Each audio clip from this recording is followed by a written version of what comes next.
Hey again, everyone. Welcome back to another episode of Discussions of Darkness. This week I wanted to return to what's been sort of a running theme since this show began, and it's the tendency we have both as players and as storytellers, and really as humans, to over-focus on certain aspects and to divide things up into neat little boxes so that we can understand it in our minds, even if that's not really the way things work either in reality or in the game. Because something that we occasionally forget, and we hyper-focus on certain parts of the setting, is that these are global games. They take place in the world of darkness. And that doesn't just mean that the world of darkness is limited to the borders of the United States, or the United Kingdom, or parts of Europe, or certain nations in the Middle East. It is everywhere. It has the potential to be everywhere. And while that doesn't mean that you're required to have your games take place all over the world, especially if you don't want to do research into Brussels or Tokyo or any of these other places, it does mean that we need to remember that there are no real boundaries as far as where our games happen and where the influences in them come from. And so whenever we have that moment where we want to stop and say, no, that wouldn't be in this place, ask yourself why. Why couldn't this culture, this nationality, this particular myth show up in your game? What is preventing it? Especially if it's not an in-game reason, if it's not a mechanical reason. Because there is so much going on that we occasionally try to block out a lot of it just because we want to keep things neat, when the real world is very messy, and as a result, because it's a reflection of the real world, the world of darkness is very messy. Since examples often work best, let's go all the way back to Werewolf the Apocalypse, before the 5th edition came out, so this example makes more sense because the meta has changed and would make this less workable. But in ye olde days of the 90s, let's say you had a group of players and you wanted to get a werewolf game together, and one of you wanted to play a Get of Fenris. Cool. Popular tribe, lots of people like them, very easy to understand, werewolf plus Viking. Awesome. But if you take that very basic backstory and their history involved, like all the original tribes, the Get go all the way back to, as far as we know, the dawn of humanity. That's a lot of years for them to stay in one part of the world. And if they emigrated to the US, why couldn't they emigrate anywhere else? Particularly with the sheer range of where we know historically those longboats sailed. So if you wanted to play an individual from that tribe who was in anywhere from South Africa to Turkey to parts of where the Eastern Roman Empire used to be, to Canada, if you're one of the individuals who intermingled with a younger brother, there's no real limit as to where your bloodline could have gone, especially if you were an envoy, if you were sent to deal with other places, other peoples, and well, at least if your ancestors did that. You could be from everywhere. Anywhere, really. And it's one of those things we often forget of. We get stuck on aesthetics, as I've said previously.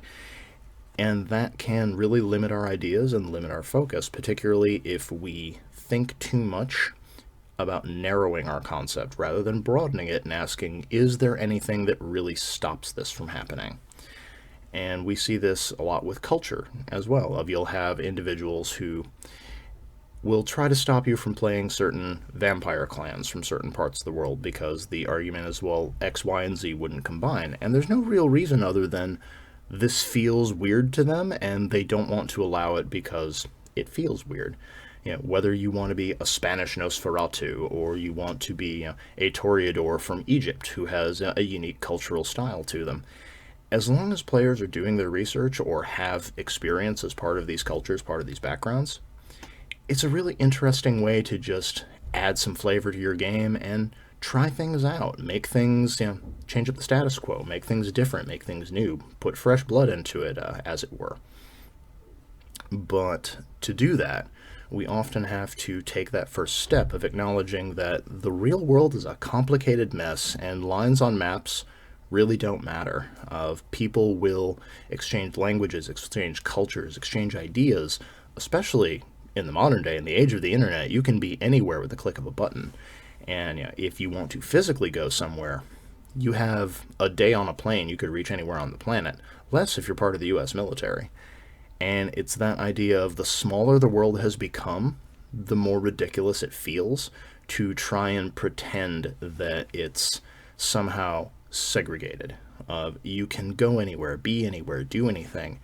And the monsters that we follow and that we play are required to move among humanity. They have to remain unseen while still being part of the mass, either if they're protecting them or camouflaging themselves to hide from more powerful entities, or if humanity happens to be their food source. All of these creatures are among us, and they are of us. So limiting who they can be, where they can come from, the ingredients of their backstory, often defeats the purpose of trying to tell these stories. So if you have fun ideas, if you have weird thoughts, if you're not certain if certain combinations will or won't work, take a deep breath, take a moment, and remind yourselves the world's a big, strange place. There are entire things, the phrase someone has used, if there was a 30-40 year gap where a samurai could have sent a text to Abraham Lincoln before he was assassinated. There is so much stuff that has happened, that could happen, that is happening, that sounds made up, because our brains just will not accept that's how history or how culture or how the modern day works. It challenges our view of the world. And if you're going to do anything with these games, aside from just having fun playing monsters, challenging your ideas of the world and how things work and what can and can't be true is a pretty good way to do it. And that's it for this week's ramble. I hope folks enjoyed it and that it leads to some people having interesting ideas. If you're someone who has had your ideas either shot down, or if you've had a bizarre concept that you haven't found a game for, leave it in the comments below. I want to hear about it, and I want to see if anybody picks it up and puts it in their games. Also, don't forget to check the link in the description. You'll find links to both my work and other creators' work at Azukail Games for the World of Darkness and Chronicles of Darkness supplements. And we're still working on getting ourselves monetized, so if you like the video, hit that thumbs up button, share it around, and subscribe if you haven't. And until next time, happy gaming, everyone.